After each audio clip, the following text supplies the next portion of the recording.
I found a condom in her bag and punctured it. 1 month later, she said, "Congrats, you're a dad." The chill that ran down my spine wasn't from the frosty morning air, but from the sight of a tiny blue pill. Not mine. Never mine. Tucked neatly beside a tube of berry-flavored lip gloss in my wife's elegant clutch, it hummed with a silent, dangerous energy. And next to it, a box of premium, ultra-thin protection. The kind she always claimed was too expensive for us. The kind that now screamed betrayal louder than any argument ever could. That was the moment I knew my meticulously crafted life was a lie. But what I didn't know then was that this little blue pill and those deceptively innocent wrappers were about to ignite a firestorm that would not only expose the truth, but also culminate in a revelation that would rock our quiet town to its core. A baby was on the way, and everyone thought it was mine. Hey everyone, thanks for tuning in.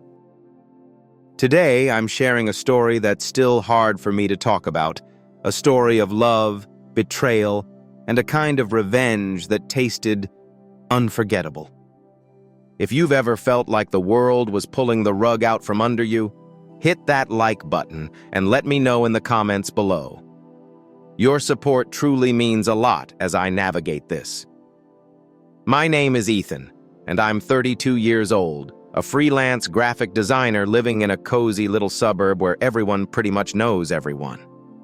My wife, Chloe, works in luxury real estate. She's all sharp suits, dazzling smiles, and a relentless drive to be at the top. I always admired that about her, thought it was part of her charm. She was the ambitious one. I was the steady anchor. Or so I thought. That fateful Tuesday morning, I was rummaging through her purse for a spare garage remote. What I found instead felt like a punch to the gut. A small, discreet bottle of a well-known blue pill, definitely not prescribed to her. And then, the ultimate slap in the face. A box of high-end condoms, the kind we'd laughed about as designer protection because of the price. My Chloe, who'd claimed a mysterious latex allergy when I suggested we try something new. The irony was a bitter pill to swallow. The image of her perfectly curated purse, filled with evidence of a life I wasn't part of, burned into my mind. I stood there, the scent of her expensive perfume mixing with the metallic tang of betrayal. Most guys, I imagine, would have exploded, yelled, screamed, demanded answers. But I'm not most guys. I'm a planner, a strategist. My mind, trained to see patterns and connections in design, immediately started sketching out a different kind of canvas, one of meticulous, calculated retribution. Instead of confrontation, I opted for precision. First, those little blue pills. A quick trip to the pharmacy and I had my tools. Extra-strength laxatives, identical in color and shape. A simple swap, and the stage was set. Then the condoms. With a fine needle, I perforated each individual wrapper with the tiniest, almost invisible holes, just enough to render them useless, just enough to ensure consequences. Chloe came home that evening, radiant as ever, a practiced smile on her face as she kissed my cheek. "Rough day, honey?" she asked, her voice light. "Same old routine," I replied, watching her, searching for any flicker of guilt in her eyes. There was none. She was a master of deception, I had to give her that. It was unsettling how easily she wore her mask. Over dinner, she casually dropped her bomb. "Big client meeting coming up. Might need to stay overnight at the Serenity Suites downtown." Serenity Suites. My mind immediately pictured the place, a swanky high-rise hotel known for its discreet, short-term bookings. Not exactly where real estate agents typically held client meetings. A cold knot formed in my stomach. That night, while Chloe slept soundly beside me, I became a silent operative. I slipped a tiny GPS tracker, the kind you'd use for luggage, under the passenger seat of her car. Technology, a double-edged sword, now became my most potent weapon. I needed proof, undeniable evidence, before I could paint my masterpiece of revenge. 3 days later, my phone buzzed. Chloe's car, exactly where I expected it, at the Serenity Suites 2 p.m. on a Wednesday. Not her office hours. I drove over, parking my unassuming old sedan a few blocks away, and watched. 20 minutes later, Chloe emerged, adjusting her hair, her smile a little too bright. Behind her, a figure I recognized from Chloe's company events. Mark, the charismatic, perpetually tanned sales manager. He was all broad shoulders and confident swagger, the kind of guy who made every conversation sound like an audition. They shared a lingering kiss, not a perfunctory peck, but a deep, intimate embrace that left no room for doubt. Chloe was wearing the sapphire silk dress I'd bought her for our anniversary, the one she'd claimed was too glamorous for everyday wear. My phone, my silent witness, captured everything. Timestamps, location data, their faces, clear as day. But pictures weren't enough. I needed more. I wanted them to feel every ounce of the betrayal I was experiencing. I found Mark's number in Chloe's phone, listed innocently under M. Sir Sales. His voicemail was smooth, confident, dripping with the kind of self-assurance that now grated on my nerves. This was going to be an education for both of them. The following week, I called in sick to work, claiming a nasty flu. My real work, however, was just beginning. I rented a discreet, dark-colored car, invested in a decent pair of binoculars, and meticulously learned their schedule. Every Tuesday and Thursday, it was the same routine. Chloe would text me about late client meetings or unexpected property viewings, then head straight to the Serenity Suites to meet Mark. On Thursday, I managed to book the room directly next to theirs. The walls in these hotels, I discovered, were thinner than I'd imagined.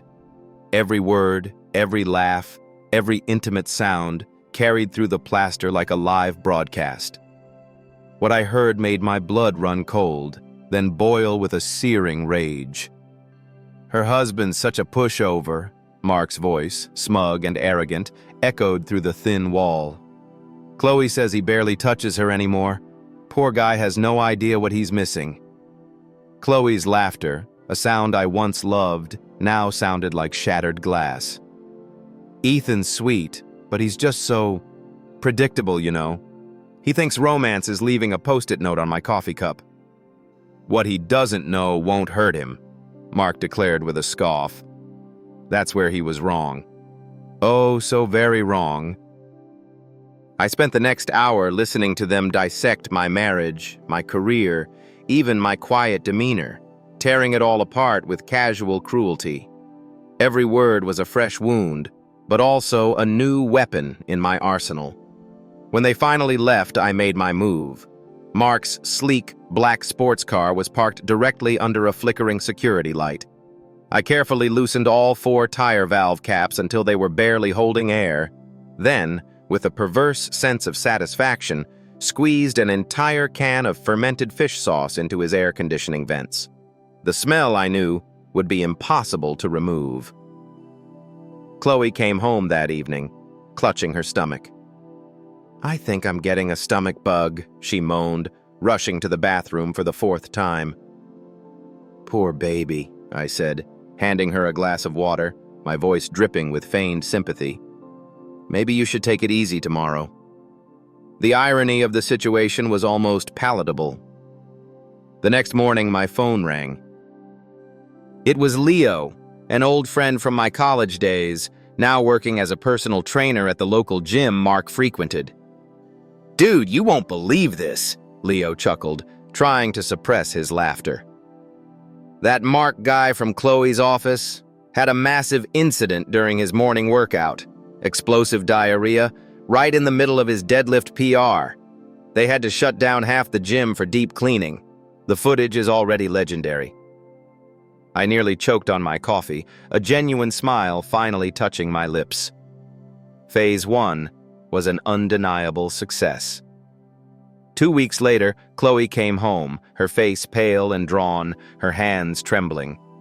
She sat me down at our kitchen table, tears streaming down her face, her carefully constructed facade crumbling before my eyes.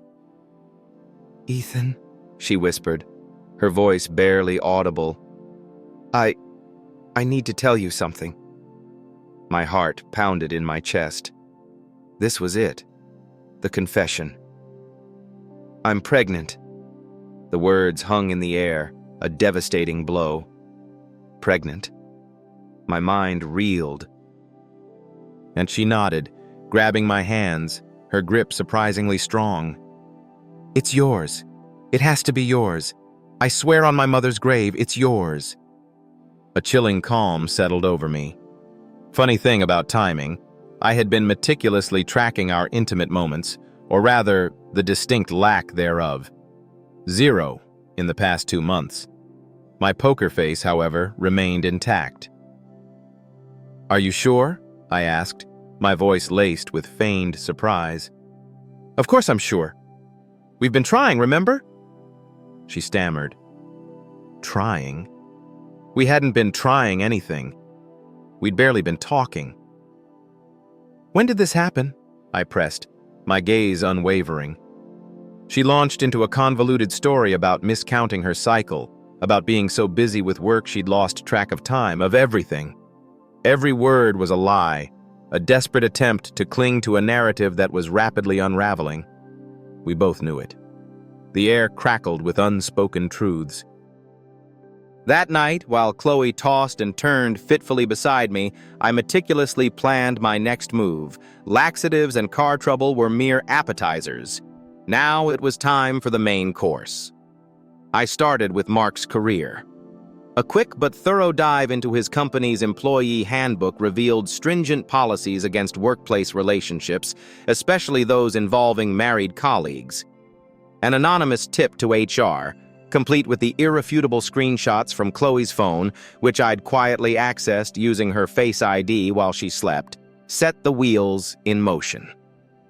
Within days, Mark was called into a disciplinary meeting. His boss, a no-nonsense veteran, was not amused by the implications of his office romance. But Mark was just one piece of the puzzle. Chloe's closest friend, Stella, had been her consistent alibi, covering for her late nights and client dinners. It was time to turn Stella from an accomplice into an unwilling asset.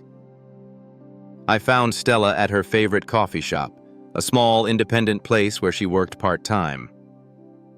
I slid into the booth across from her during her break, my expression calm, almost serene. "We need to talk," I said, my voice quiet but firm. Her face, usually so animated, went ashen. "Ethan, what are you doing here?" "I know about Chloe and Mark," I stated, letting the words hang in the air. "The question is, how long have you been helping them lie to me?" Stella's coffee cup clattered against the table, spilling a dark puddle.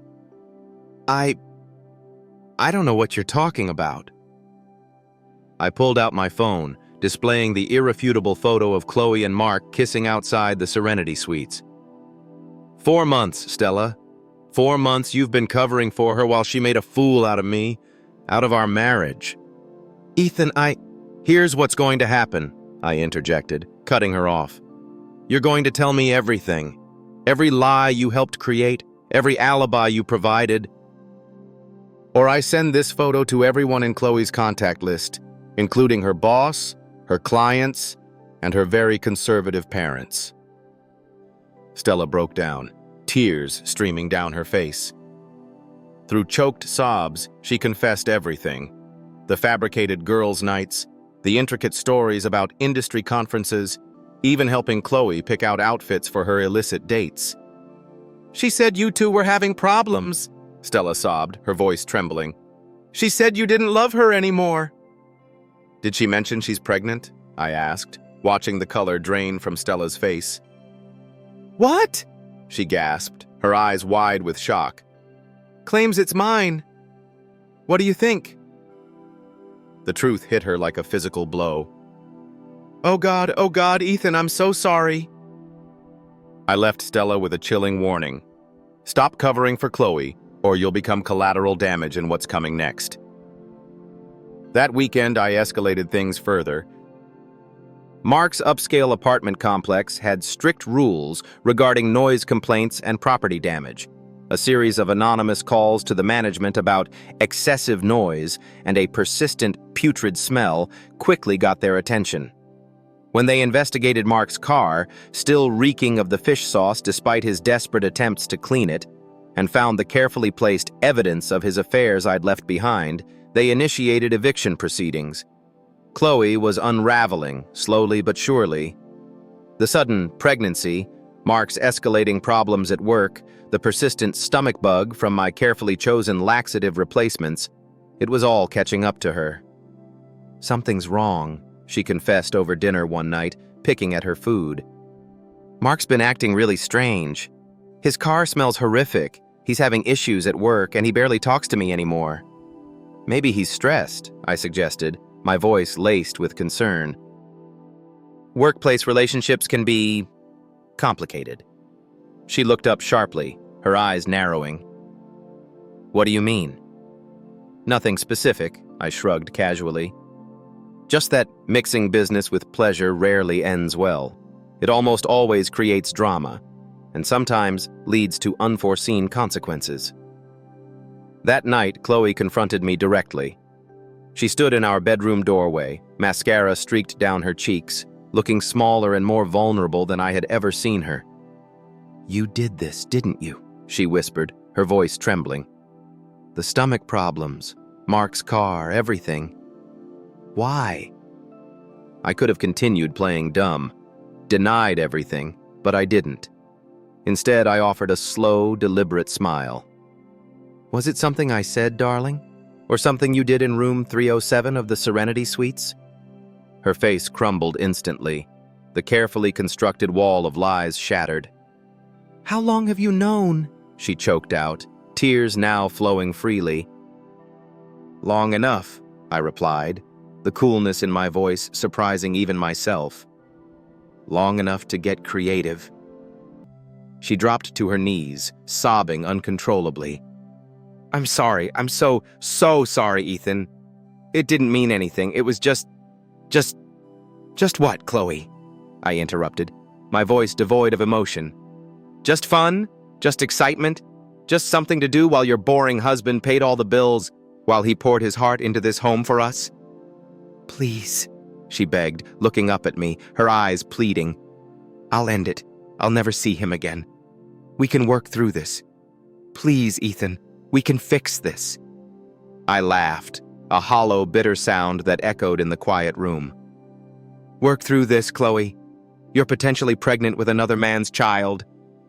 You spent months lying to my face, mocking me with your boyfriend, using our shared money to pay for your clandestine hotel rooms. What exactly are we working through?" "The baby could be yours!" she cried desperately. "Stop!" I held up a hand, cutting her off. "Just stop. We haven't been intimate in over 2 months. I've been keeping track, darling." The truth hung between us, sharp and precise, like a surgeon's scalpel. Chloe's last desperate lie bled out on our bedroom floor, leaving nothing but raw, exposed reality. "What do you want?" she whispered, defeated. I sat on the edge of our bed, my gaze steady. "I want you to understand something, Chloe. For months, you and Mark have been playing games with my life, laughing at me, pitying me, treating me like some pathetic fool who couldn't see what was right in front of him. Well, now it's my turn to play. Ethan, please." "I'm not done yet, Chloe," I stated, my voice firm. "Not even close." The next phase required patience, a slow burn. I waited. I waited until Mark's initial shock wore off, until he thought the worst was behind him, until he started rebuilding his carefully crafted image. Then, I struck again.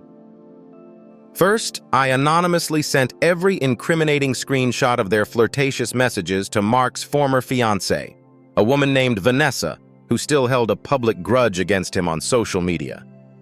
Vanessa's reaction was exactly what I'd anticipated. Explosive.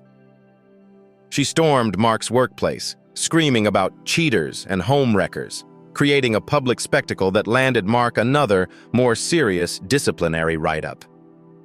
Then, I escalated to their families. Chloe's parents, Devout traditionalists who had always emphasized the sanctity of marriage and fidelity received an anonymous package. Inside, printed copies of every text message, every hotel receipt, every piece of irrefutable evidence I had meticulously collected. Chloe's phone rang at 6 a.m. the next morning. Her mother's voice, sharp with disappointment and fury, was audible even from where I pretended to sleep. "How could you do this to Ethan, to your marriage, to us, Chloe?" I lay still, listening as Chloe stammered through failed explanations, her voice cracking with each desperate excuse. By noon, Chloe's entire family knew. By evening, half our small town was buzzing with whispers about the affair. Small towns, I've learned, are like that. Secrets spread faster than wildfire, leaving a trail of ash and gossip. Mark's world was collapsing around him too. His official eviction notice arrived the same day his boss delivered a final, scathing warning about his professional conduct. His expensive car still reeked, despite multiple professional cleaning attempts, and his reputation at the gym was permanently tarnished, the incident a legend. But I had saved the best, the most public, for last. 3 weeks later, I orchestrated the final confrontation. It was a bustling Friday night at The Local, our town's main gathering spot. I knew half of Chloe's co-workers would be there, along with Mark and most of our mutual friends. I arrived early, settling at the bar with a clear, strategic view of the entrance. When Chloe and Mark walked in separately, still attempting to maintain a facade of normalcy, I was ready. Mark, ever the picture of false confidence, approached the bar, ordering his usual craft beer with a swagger he somehow still possessed, despite his life unraveling. "Mark," I said, turning on my stool to face him, my voice calm, almost friendly. "Funny running into you here." He tensed instantly, recognizing the quiet threat in my tone, even if he couldn't yet place it. "Ethan, hey man. How's work going?" he stammered, his eyes darting nervously. "Oh, I heard you had some HR issues," I said conversationally, taking a slow sip of my drink. His jaw tightened. "Nothing I can't handle." "And your apartment?" I continued, pressing just a little harder. "Found a new place yet?" Now he was catching on. His eyes narrowed, scanning the bar, suddenly aware of the hushed conversations around us. Good news for me. Everyone was listening. "You got something to say to me, Ethan?" Mark asked, stepping closer, his voice low and dangerous. I smiled, pulling out my phone. With one tap, I started a recording app, the microphone strategically placed, ready to capture every word. "Just wondering how long you've been sleeping with my wife," I said, my voice loud enough for the tables nearby to clearly hear. The bar grew quieter, not silent, never silent in a place like The Local, but quiet enough that every conversation paused, every head subtly turned. Mark's face went crimson. "You're drunk, man." "You don't know what you're talking about." "Room 307 at the Serenity Suites," I continued, my voice steady and clear. "Every Tuesday and Thursday for the past 4 months, unless I'm wrong." Chloe appeared at Mark's shoulder, her face pale with pure panic. "Ethan, stop! Not here!" "Why not here, Chloe?" I asked, my gaze piercing.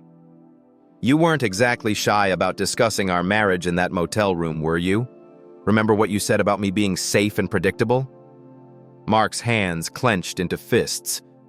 "Shut up!" "Or what, Mark?" I challenged, my voice rising slightly. "You'll punch me in front of all these witnesses? That would really help your professional situation, wouldn't it?" The crowd was fully engaged now, pretending not to stare while hanging on my every word. They were getting a front row seat to the drama. "You want the truth?"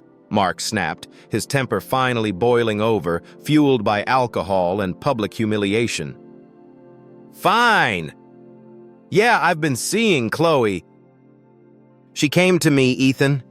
She was lonely, neglected, tired of being married to a boring graphic designer who couldn't satisfy her. Perfect.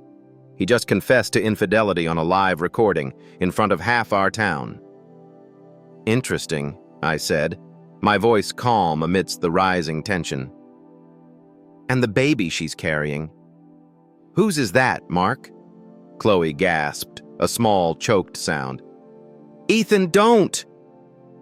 Oh, everyone should know, I continued, my voice carrying across the now silent bar. My wife is pregnant and she swears it's mine, but we haven't been intimate in over 2 months. So either it's an immaculate conception, or Mark here has been far more involved in our marriage than I ever realized. Mark's face went ghastly white as the full, devastating implications of my words sank in. Around us, phones were silently being pulled out, conversations dying completely, replaced by a collective, stunned gasp. "You're lying," he stammered, his voice weak and pathetic. "Am I, Mark?" "Chloe, darling, want to tell everyone here when we last shared a bed, or should I check the meticulously kept calendar I have at home?" Chloe finally broke, tears streaming down her face, her hands covering her mouth. "Stop it, Ethan, please, just stop!" But I wasn't stopping. Not after months of silent humiliation, of being played for a fool while they laughed behind my back, while they ridiculed every aspect of my life. This was my moment, and I intended to savor it. "And here's my absolute favorite part," I continued, my voice now ringing with a quiet, chilling triumph across the utterly silent bar. "For weeks, I've been replacing Mark's performance enhancers with extra strength laxatives. Every single romantic evening you two planned ended with him making an urgent dash for the nearest bathroom. And those high-end condoms Chloe splurged on, the ones she claimed we couldn't afford. I poked tiny strategic holes in every single one of them." A collective murmur rippled through the crowd, some people gasping, others stifling nervous laughter, unable to fully process the audacity of my confession. The drama unfolding before them was beyond anything they'd ever witnessed. Mark, his face contorted with pure rage and mortification, lunged at me, but I was ready. I stepped back smoothly, letting him swing wildly at empty air. Then, with a subtle, well-placed shove, I sent him stumbling into a nearby table, sending glasses clattering. "Assault in front of witnesses, Mark," I said calmly, as he struggled to regain his footing, fury burning in his eyes. "Your lawyer will just love that." Chloe rushed forward, trying to grab Mark, to pull him away from the escalating chaos, but he roughly shoved her aside.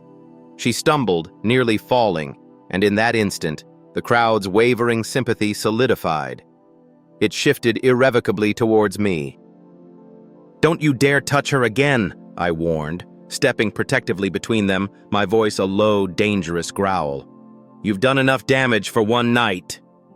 Mark stood there, breathing heavily, looking around at the sea of faces now staring at him with undisguised disgust and judgment. His carefully cultivated reputation in this town, in his company, was utterly, irrevocably finished. He knew it. "This isn't over, Ethan," he snarled, his voice raw with defeat and impotent rage. "Oh, yes it is, Mark," I replied, a cold smile touching my lips. "Unless you want me to share the videos I took of you two at the motel. I have hours of footage, darling. Hours." It was a lie, of course. I had never directly recorded them. But Mark didn't know that. The color drained from his face, leaving him looking like a ghost. "You're bluffing," he whispered. But the conviction wasn't there. I simply smiled, saying nothing. Sometimes, silence is the most potent, most terrifying threat. Mark, completely defeated, pushed through the stunned crowd, heading for the exit, desperate to escape the public spectacle. Chloe tried to follow, but I gently caught her arm. "Stay," I said, my voice firm. "Let's finish this conversation, Chloe. Right here." She looked around at the faces of people who had known us for years, who had attended our wedding, celebrated our anniversaries, shared holidays with us. Their faces reflected a devastating mix of disappointment, judgment, and in many cases, outright disgust. "I can't," she whispered, her voice broken. "I can't do this here." "Oh, but you started this here, Chloe," I reminded her, my gaze unwavering. "Every time you came home and lied to my face, every time you secretly met him, you were doing this here. In our town, in front of our friends, in our marriage, you just didn't realize anyone was watching." My phone buzzed in my hand. A text from an unknown number. "You got what you deserved, you pathetic piece of—" It was Mark, apparently, sending threats from the parking lot, his rage still simmering. I held up my phone, showing the message to the still attentive crowd. And now he's threatening me via text. Someone should probably mention this to the police. Immediately, 3 people pulled out their phones, already dialing. Mark's threatening text would be reported within minutes. Chloe was sobbing uncontrollably now, mascara streaming down her cheeks, making dark rivulets on her pale skin. "I'm sorry," she kept repeating, her voice hoarse. "I'm so sorry, Ethan." "Sorry you got caught, Chloe," I corrected, my voice hard. "Sorry your perfect little plan fell apart. Sorry your convenient pregnancy evaporated. But you're not sorry for what you did. If you were truly sorry for that, you would have stopped months ago."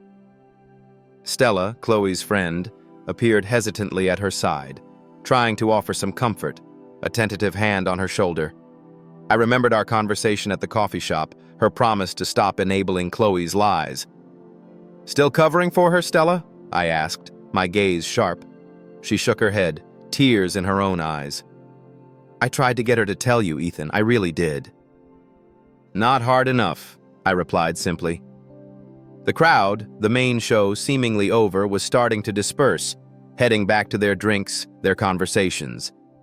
But I had one final act planned, one last devastating reveal for Chloe. "Oh, Chloe!" I called out as she, defeated, began to walk towards the exit, Stella trailing uncertainly behind her. "You should know. I've already contacted a lawyer about the divorce." She stopped dead, turning to stare at me with horrified, bloodshot eyes. "And that pregnancy test you conveniently threw away last week? The one that clearly showed negative? I found it, Chloe. I found it." The words hung in the air, a final, crushing blow. "That's right. You're not pregnant. Never were. Just another desperate lie to try to manipulate me into staying, into taking you back." The last piece of her elaborate, deceitful story crumbled into dust. Even Stella flinched, taking a step back, realizing just how deep the deception went, how utterly manipulative Chloe had been. Chloe let out a small, broken whimper, then bolted from the bar, running out into the cool night, leaving me standing alone in front of a crowd that now saw me as the wronged party, the long-suffering husband who had finally, decisively, fought back. But I wasn't done. Not yet.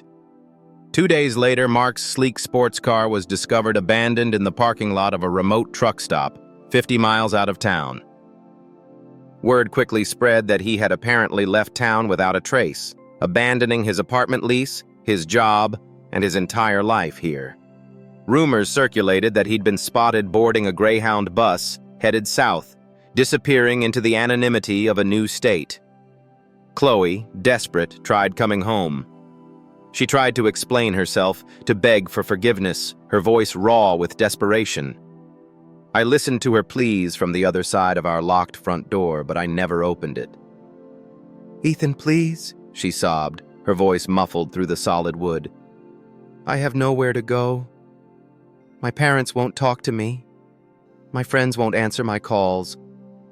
I lost my job today. I have nothing left." "You should have thought of that, Chloe," I replied, my voice calm and steady through the door, "before you decided to systematically destroy our marriage, our home, and my trust." "I made a mistake, Ethan," she cried. A terrible mistake, but it's over now. Mark's gone. We can start fresh. We can move past this. There is no we anymore, Chloe, I stated simply. There hasn't been. Not for months. I heard her slide slowly down the door, slumping onto our front porch, her sobs echoing in the quiet suburban street. Neighbors, their curtains slightly parted, witnessed the final heartbreaking act of our marriage's public destruction. After what felt like an eternity, but was probably just an hour, she finally left. The divorce papers were filed the following Monday. Chloe didn't contest anything. She couldn't afford a lawyer, and she knew she had absolutely no legal ground to stand on. I kept the house, the car, the entire savings account we had built together. She was left with her student loans and her credit card debt, a heavy burden for a new, uncertain life. 6 months later, I was sitting back at The Local, having a quiet beer and watching a football game. The bartender, Tommy, a kind, observant man who'd seen it all, was wiping down glasses nearby.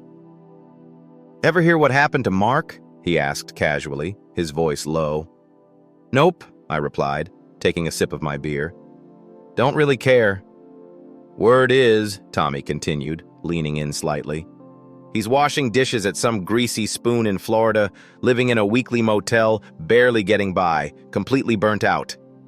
I nodded, filing the information away, but offered no comment. "And Chloe? What about her?" Tommy probed gently.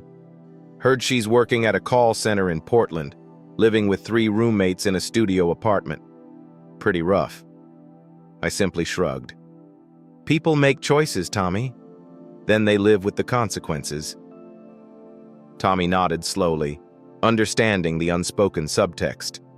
In a small town like ours, everyone knew everyone's business, and the details of my revenge had become a cautionary tale. "You did what you had to do, Ethan," he said quietly, a hint of admiration in his voice. "No," I corrected, my gaze fixed on the flickering TV screen. "I did what they forced me to do. I simply played the game they started, but I played it better." My phone rang then, an unknown number. I let it go to voicemail, but a lingering curiosity, a need for finality, got the better of me. I played the message. It was Chloe's voice, tired, defeated, stripped of all its former vivacity and charm. "Ethan, I know you probably don't ever want to hear from me again, and I don't blame you, but I needed to tell you something. Mark contacted me yesterday.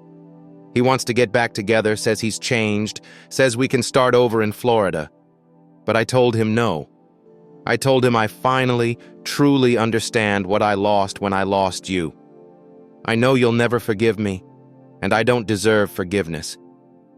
But I wanted you to know that I realize now what I had, what I carelessly threw away for absolutely nothing.